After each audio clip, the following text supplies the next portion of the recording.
Hello నేను విశేషరావు. YSR Congress party Jaganmohan Reddy గారు and team mind game ఆడటంలో చాలా ఎక్స్పర్ట్స్. రాజకీయపరమైన అనుభవం తక్కువైనప్పటికీ కూడా రాజకీయంగా మైండ్ గేమ్ ఆడటంలో మాత్రం నిష్ణాతులు. దానికి ఉదాహరణ మనం 2019 ఎన్నికలకు ముందు తెలుగుదేశం పార్టీని ఎన్డీఏ కూటమి నుంచి ఏ విధంగా బయటికి తీసుకొచ్చింది అనే దానికి ఒక ఉదాహరణగా మనం చెప్పుకోవచ్చు.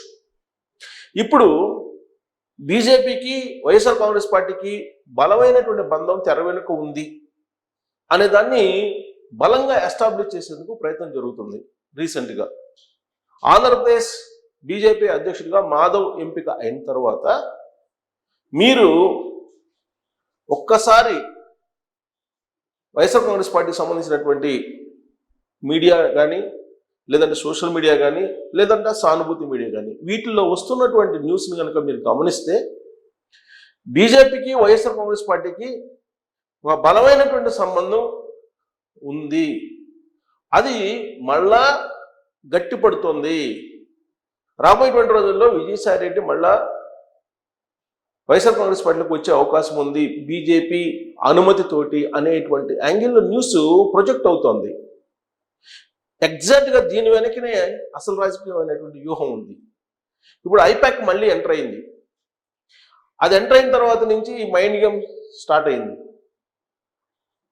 జగన్మోహన్ రెడ్డి గారి విజిట్స్ కొత్త రూపంలో చూపించడం కానీ, లేదా టెంప్టేషన్ క్రియేట్ చేయడంలో కానీ, టెంపోని క్రియేట్ చేయడంలో కానీ గత కొన్ని రోజుల నుంచి చూస్తే కనుక ఆ పార్టీ యొక్క తీరు మారిపోయింది.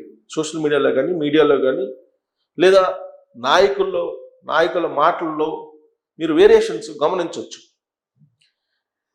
ఏ స్థాయి మైండ్ గేమ్ ఆడుతుందనంటే, తెలంగాణ బీజేపీ అధ్యక్షుడిగా రామచంద్రరావు గారు ఎంపికయ్యారు.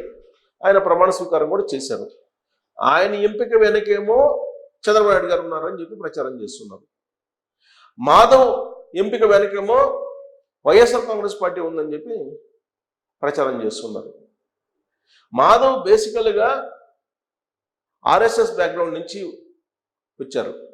ఆయన ఫ్యామిలీ కొన్ని దశాబ్దాలుగా ఆర్ఎస్ఎస్ సంఘ్ సంబంధించినటువంటి భావజాలం నుంచి వచ్చినటువంటి నాయకుడు ఆయన. మొదటి నుంచి ఆయన తండ్రి కూడా ఆర్ఎస్ఎస్ మూలాలు, సంఘ్ క్రమశిక్షణలో, సంఘ శిక్షణలో పెరిగినటువంటి లీడర్ ఆయన నుంచి అందిపుచ్చుకున్నటువంటి భావజాలంతో ఇప్పుడు మాధవ్ బీజేపీ అధ్యక్షుడిగా ఏపీకి ఉన్నారు.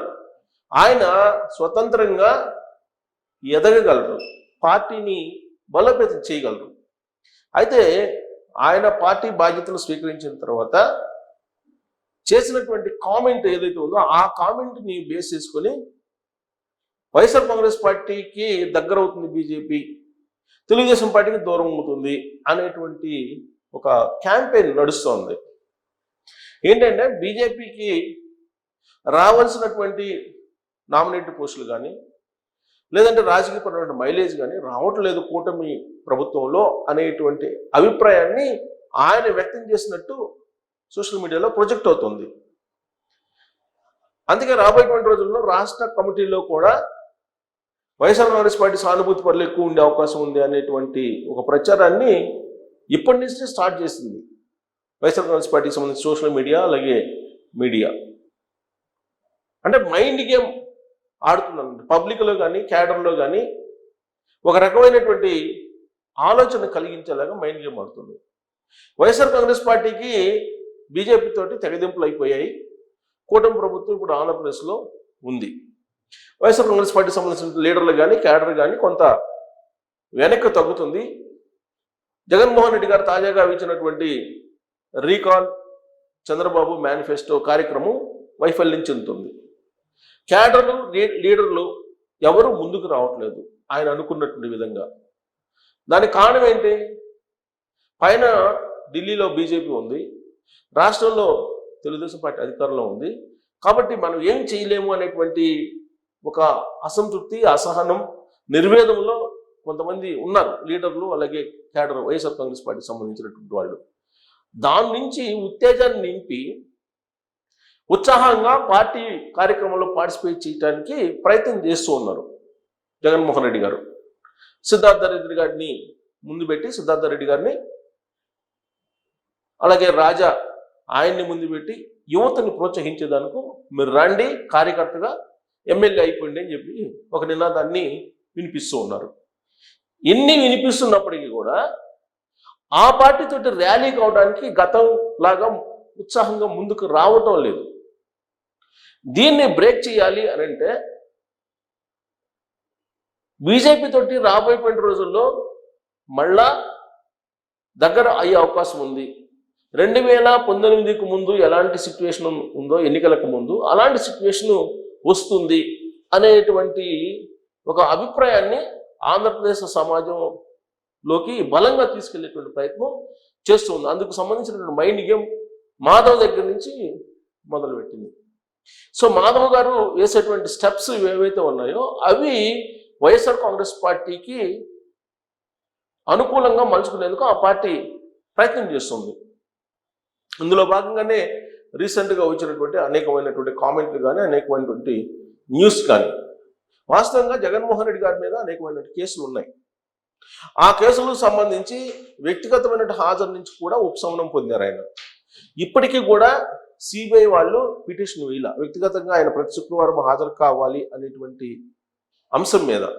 దీనంతటికీ కారణం ఢిల్లీలో ఉన్నటువంటి బీజేపీ పెద్దలు అనేది ఆంధ్రప్రదేశ్లో ఎవరిని అడిగినా రాజకీయాలతో పరిచయం ఉన్నటువంటి వాళ్ళు ఖచ్చితంగా ఒప్పుకుంటారు. మరి అంత బంధం ఉన్నటువంటి జగన్మోహన్ రెడ్డి గారిని అరెస్ట్ చేయడం సాధ్యమేనా అని అంటే రీసెంట్గా లిక్కర్ కేసు కానీ, లేదా ల్యాండ్ కేసులు కానీ, శాండ్ కేసులు కానీ ఇవన్నీ కూడా ఇన్వెస్టిగేషన్ జరుగుతూ ఉన్నాయి. ఇవి ఒక కొలిక్కొచ్చి ఆధారం కనుక ఉంటే ఖచ్చితంగా జగన్మోహన్ రెడ్డి గారిని జైల్లో పెడతామని చెప్పి రీసెంట్గా లోకేష్ గారు కూడా చెప్పారు. చంద్రబాబు నాయుడు గారు కూడా అదే చెప్తున్నారు. చట్ట ప్రకారం శిక్షిస్తాం, తప్పు చేసినటువంటి వాళ్ళని ఎవరినైనా సరే వదిలిపెట్టం అని చెప్పి చెప్తూ ఉన్నారు. మరి జగన్మోహన్ రెడ్డి గారిని అరెస్ట్ చేయొచ్చు కదా, ఆయనేమో ఇంటికి కూడా వేయలేరు అంటున్నారు. మరి ఎందుకు అరెస్ట్ చేయట్లేదు అనేది ఇప్పుడు తరచూ వినిపిస్తున్నటువంటి ప్రశ్న. దీనికి సమాధానం ఏంటి? ఢిల్లీ పెద్దల యొక్క ఆశీస్సులు ఉన్నాయనికి అనేది. కానీ 2024 ఎన్నికల వరకు మాత్రమే అది ఉంది. ఆ తర్వాత నుంచి జగన్మోహన్ రెడ్డి గారికి బీజేపీ పెద్దలకు ఉన్నటువంటి బంధం బలహీనపడుతూ వస్తూ ఉంది. దానికి కారణం ఏంటంటే లోకేష్ గారు దగ్గర కావటం, నరేంద్ర మోడీ గారికి, అమిత్ షా గారికి దగ్గర కావటం, చంద్రబాబు నాయుడు గారు ఎన్డీఏలో కీలకంగా ఉండడం, ప్రస్తుతం ఢిల్లీలో ఉన్నటువంటి ఎన్డీఏ ప్రభుత్వం చంద్రబాబు నాయుడు గారి బలం మీద ఆధారపడటం, ఇవన్నీ కారణాలు. సో కాబట్టి రాజకీయాల్లో ఎప్పుడు కూడా ఒకేలాగా సంబంధాలు ఉండవు. రాజకీయపరమైన సంబంధాలు, మానవ సంబంధాలు ఉంటే ఉండొచ్చేమో కానీ రాజకీయ సంబంధాలు ఒకేలాగా ఉండవు.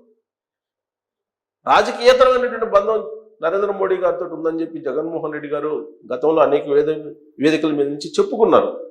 కానీ ఇప్పుడు అలాంటి బంధం ఉందా అని అంటే లేదు అని చెప్పి చెప్పేటువంటి వాళ్ళు ఎక్కువగా ఉన్నారు. కానీ ఉంది అని చెప్పి చెప్పుకోవడానికి ఇప్పుడు YSR Congress party mind game ఆడుతుంది. దాంట్లో భాగంగానే మాధవ్ బీజేపీ ఏపీ అధ్యక్షుడు అయిన వెంటనే వైఎస్ఆర్ కాంగ్రెస్ పార్టీకి పూర్వంలాగా మళ్ళీ బీజేపీ తోటి సత్సంబంధాలు ఏర్పడబోతున్నాయి అనేటువంటి ఒక టాక్ వస్తుంది. దాంట్లో నిజం లేదు అనేది బీజేపీ వాళ్ళు చెప్తున్నారు, కూటమిలో ఉన్న పార్టీలు చెప్తున్నారు.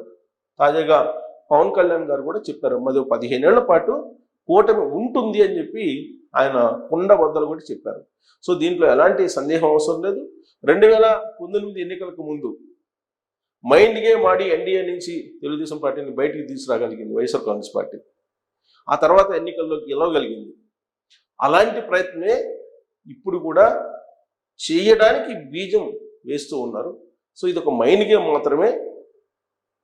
అప్పట్లాగా ఇప్పుడు జరగకపోవచ్చు, జరగదు అనేది పవన్ కళ్యాణ్ గారు చెప్తున్నారు. కాబట్టి మరి మాధవ్ని బూచిగా చూపించి లేదా మాధవ్ని ఒక పావుగా వాడుకొని వైఎస్ఆర్ కాంగ్రెస్ పార్టీ కూటమిని విచ్ఛిన్నం చేసే అవకాశం, విచ్ఛిన్నం చేయడానికి చేస్తున్నటువంటి మైండ్ గేమ్ ఫలిస్తుందా అనే దాని మీద మీరు కామెంట్ చేయొచ్చు. Thank you.